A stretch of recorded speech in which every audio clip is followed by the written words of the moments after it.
Hello everyone, welcome back to TechOps tutorial. This is part 2 of our Kubernetes volume series. In part 1, we understood the basic of volumes and how they help the container to store the data. Today in part 2, we are going one step further. We will focus on persistent storage in Kubernetes. Persistent storage is very important because in the real world, applications like database, WordPress or any stateful application cannot afford to lose the data when the pod restart or gets rescheduled. So in this session, I will make sure we simplify the persistent volume and persistent volume claims in a way that even if you are just starting out, you will understand them clearly. By the end of this video, you will not only know the concept but also see how to use them in Kubernetes step by step. So let's get started. Before we move ahead, let's quickly recap what we learned in part 1. First of all, what is Kubernetes volume? Volumes are nothing but storage abstraction that allows the container to use the storage resources. You can think of it as a shared directory that is accessible to all the container inside a pod. This makes it easy to share the data between containers and also help us to keep the data safe. Now let's look at ephemeral versus persistent storage. Ephemeral means a temporary. It lives and dies with the pod. For example, if you use a empty dir volume, once the pod is deleted, all the data is gone. But persistent storage is different. It survives the pod restart, reschedules and even deletion of pod. So why do we need persistent storage? Because in real world application, we cannot afford to lose the data just because a pod failed or restart. Application like database, file servers or any stateful application needs their data to be safe. Persistent storage helps us to keep the data separate from the pod lifecycle. Now let's look at the diagram on the right, where you can see the pod that is connected to the volume. If the pod dies, Kubernetes can create a new pod. The key point is the data does not disappear. The data persists and it can be reattached to the new pod. That's exactly the benefits of persistent storage in Kubernetes. Now let's move to the next important concept, persistent volume or PVs. So what exactly is a persistent volume?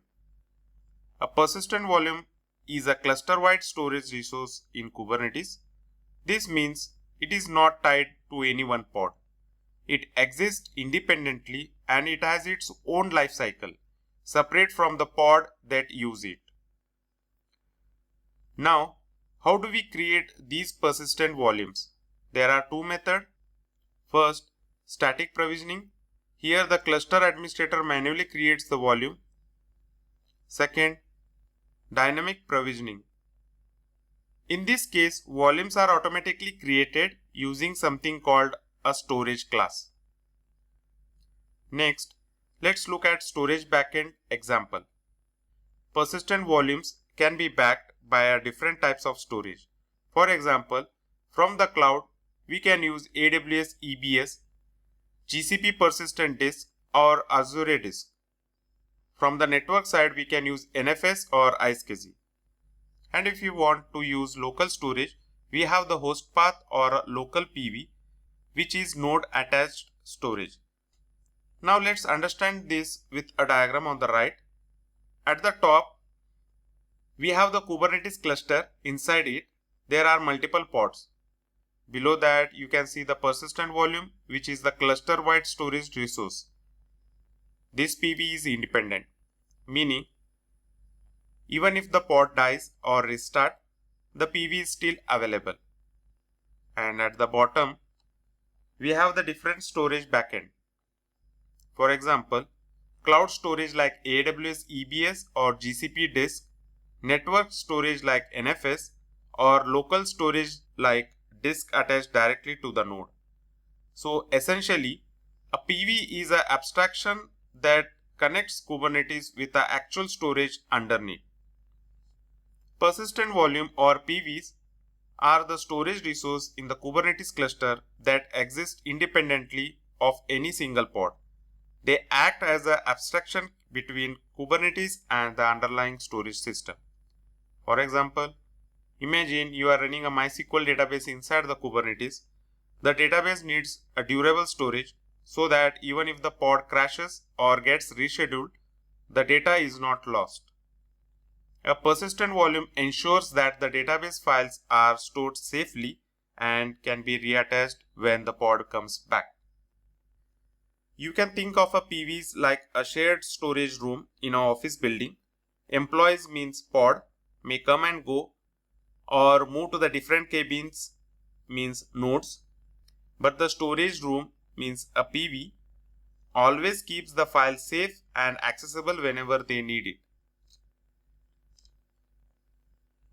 Okay, now that we have understood persistent volumes, the next step is persistent volume claims or PVCs. So what is PVC? You can think of PVC as a request for a storage made by a pod. It acts like a claim check. The pod asks the Kubernetes for some storage and the Kubernetes finds a matching persistent volume. The good thing is PVCs abstracts all the details of storage from the application. So as a developer, you do not need to worry about where the storage is actually coming from. Now let's see what developers can specify inside PVC. First, they can ask for storage size like 10 GB, 100 GB or even terabytes. Second, they can choose an access mode, for example, read write once, read only many or read write many. Third, they can specify the storage class which decides the type of storage like SSD or HDD. And optionally, they can even provide a volume name if they want to bind to a specific persistent volumes. So now let's talk about binding process. When a PVC is created, the Kubernetes control plane looks for matching available persistent volume. It checks if the storage size, access mode and storage class match. Once it finds a match, the PVC is bound to that PV. And after binding, this PVC is exclusively attached to that one persistent volume. Now let's understand this with a diagram on the right. At the top, you can see a pod. The pod makes a request for a storage and this is represented by a PVC. In the middle, you can see an example PVC request. Here it is asking for 10 GB of storage with access mode read write once and the storage class fast SSD. Now the Kubernetes tries to match these requests with available persistent volumes. If the PV does not match, like PV-1 which only has the 5 GB, then it cannot be used. But if the PV matches like PV2 which has 10 GB and the same access mode, then the PVC is successfully bound to that PV. So basically, PVC is the way for a pod to claim the storage and Kubernetes automatically matches it with the right PV. Persistent volume claim or PVC are requests made by pod for storage, while a PV defines the actual storage resource in the cluster. A PVC is how pod claims and use that for storage. Think of it like this. You might have a large storage room available in your office building, that's the PV, but not every employee needs the whole room. Instead, someone can submit a request saying I need a 50 GB of space for my project. That request is the PVC. Kubernetes then finds a matching persistent volume and binds it to the claim so the pod can use it. In simple words, a PVC is like a reservation for the storage. You do not directly own the storage room, that is the PV, but by filling out a request, means a PVC, you get the part of storage you need. Alright. Now let's understand how PV and PVC actually work together. This is called the binding process and it happens in 4 simple steps. Step 1. The administrator creates a persistent volume or sometimes a storage class automatically provision 1. Step 2. The user creates a persistent volume claim requesting a specific size, access mode and storage class. Step 3. Kubernetes compares the request with available persistent volumes and then binds the PVC to the matching PV. This is based on the storage size, access mode and storage class. Step 4. Finally, the pod mounts the PVC and start using the storage. So at this point, the pod is directly working with the persistent volume through the claim. Now one important key point here, this binding is exclusive. That means once the PVC is bound to a PV, that PV cannot be reused or bound to any other claims. Now let's look at the diagram to understand this better. On the right you can see the flow. First the admin creates the PV, then the user creates the PVC. Next the Kubernetes automatically binds the PVC to the matching PV. And finally the pod uses the PVC for its storage needs. So in short, admin or a storage class provides the storage, the user requests it and the Kubernetes binds it and the pod uses it. When the pod creates a PVC, Kubernetes looks for the persistent volume that matches the request in terms of size, access mode and storage class. If a match is found, the PVC is bound to that PV and the pod can then use the storage. Using our office analogy, the office building means a cluster has a multiple storage room means a PVs. An employee fills out a request from PVCs asking for a specific size. The building manager, that is a Kubernetes, checks the available room. Once the right room is found, the employee request is approved and then they get the access to that storage space. This way, the PVC ensures pods only use the storage they requested and Kubernetes automatically handles the allocation. Now let's talk about access mode in Kubernetes storage. Basically, these modes decide how volumes can be mounted and used by pod. There are 3 major access mode: read-write once, read-only many, read-write many. Let's go through each one step by step. First, read-write once or RWO. This means the volume can be mounted as read and write, but only to a single node. Multiple pods can use it, but only if they are running on the same node. This is usually used for node-specific workload like database or work queues. Think of it like a single user desk. Only one person can sit there at a time and use it fully, but they have full control. Second, read-only many or ROX. Here the volume can be mounted as read-only by many nodes, so multiple pods across a different nodes can read the data, but none of them can write or modify it. This is great for things like configuration files, reference data or shared documents. It is just like a library reference section. Many people can read the same book, but nobody can write inside it. And the next is third, read-write many or RWX. This is the most flexible one. The volume can be mounted as read and write by many nodes. Multiple pods across the different nodes can all read and write at the same time. This is perfect for shared file storage or collaborative workloads. Imagine a co-working space. Many people can sit together, use the same resource and even modify things collaboratively. One important note here, not all storage providers supports all access mode. For example, some cloud provider may only support read-write once, while the read-write many requires a special storage backend like NFS. If you look at the diagram at the bottom, it becomes clear.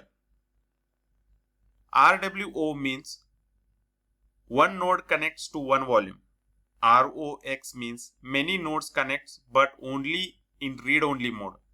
RWX means many node connects and can read and write at the same time.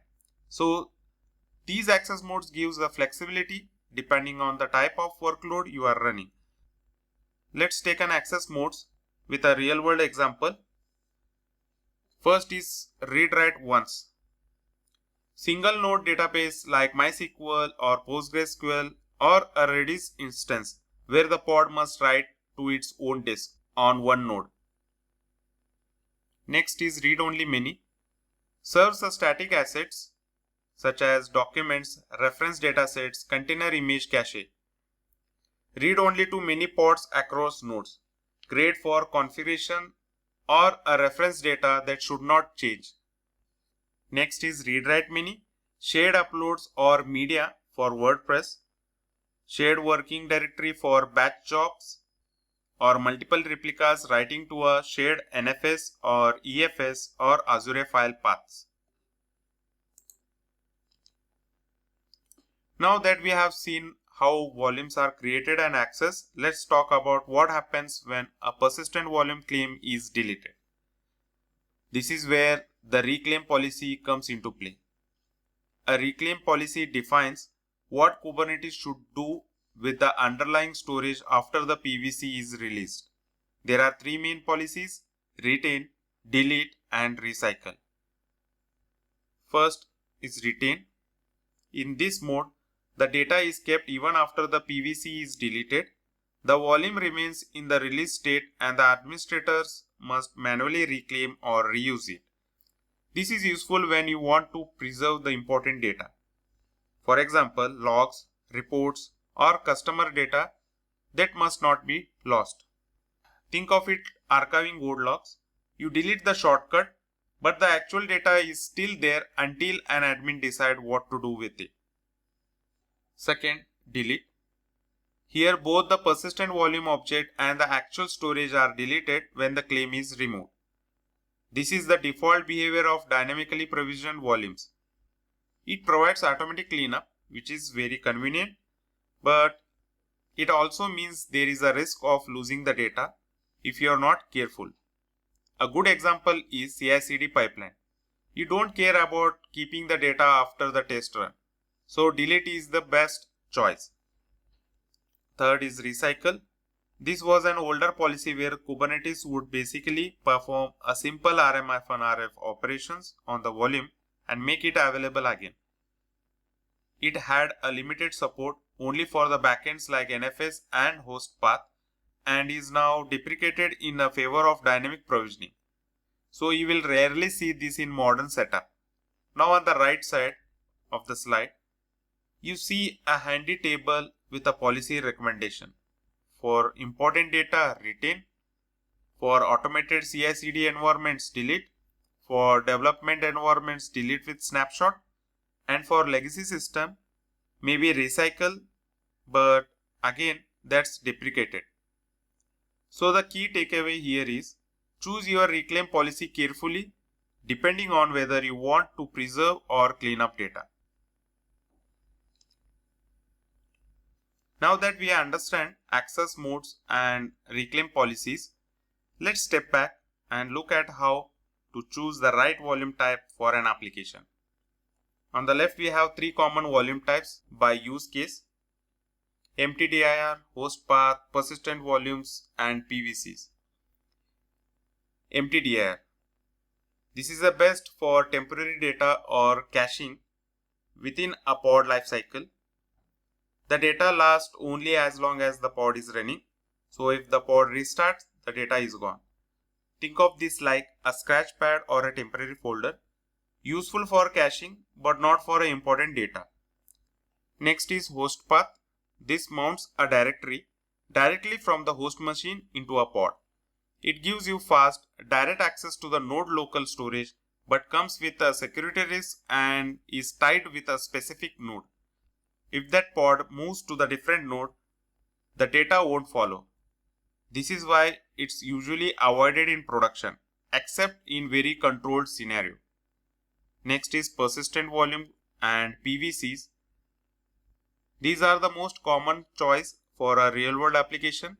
They provide durable, pod-independent storage that survives the restart, scaling, and rescheduling. Multiple providers are available and it's the go-to solution for things like database or shared files.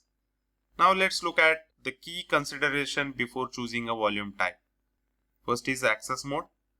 Does your application need read-only or read-write, single node or multiple nodes? Next, storage classes. This defines your storage backend, access mode and performance characteristics. Next is reclaim policies. Decide whether to retain, delete or recycle when a PVC is deleted. Next is performance requirement. Think about IOPS, throughputs and latency. For example, a database will have a very different requirement compared to a logging system. Next is backup strategy.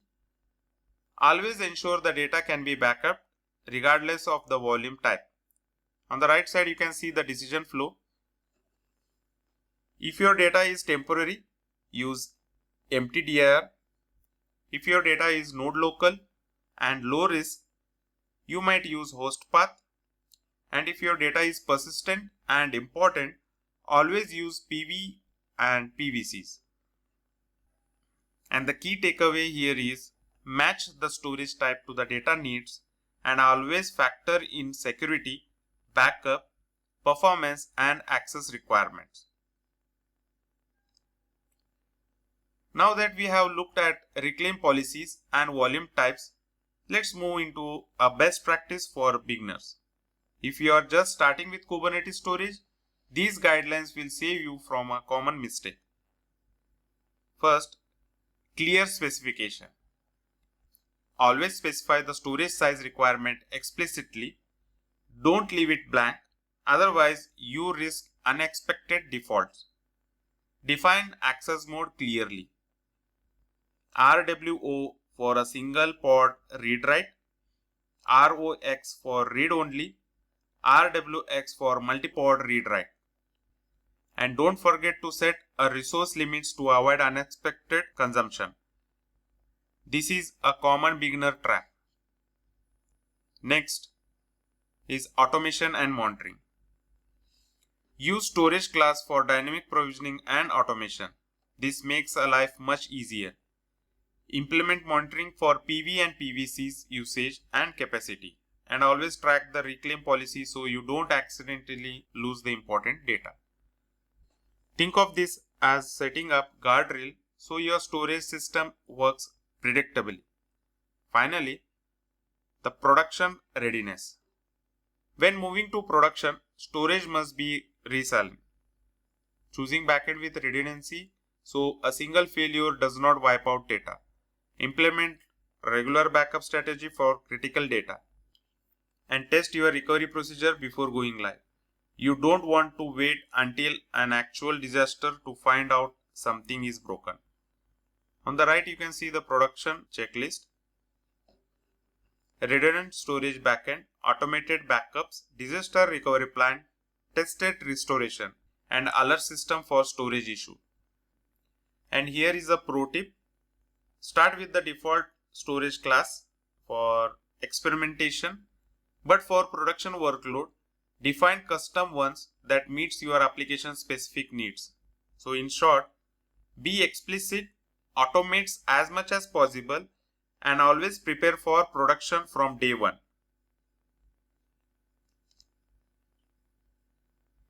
Let's quickly summarize what we have covered in this session. First, remember that persistent volumes are cluster-wide storage resource managed by administrator. Persistent volume claims are how developer or application requests storage.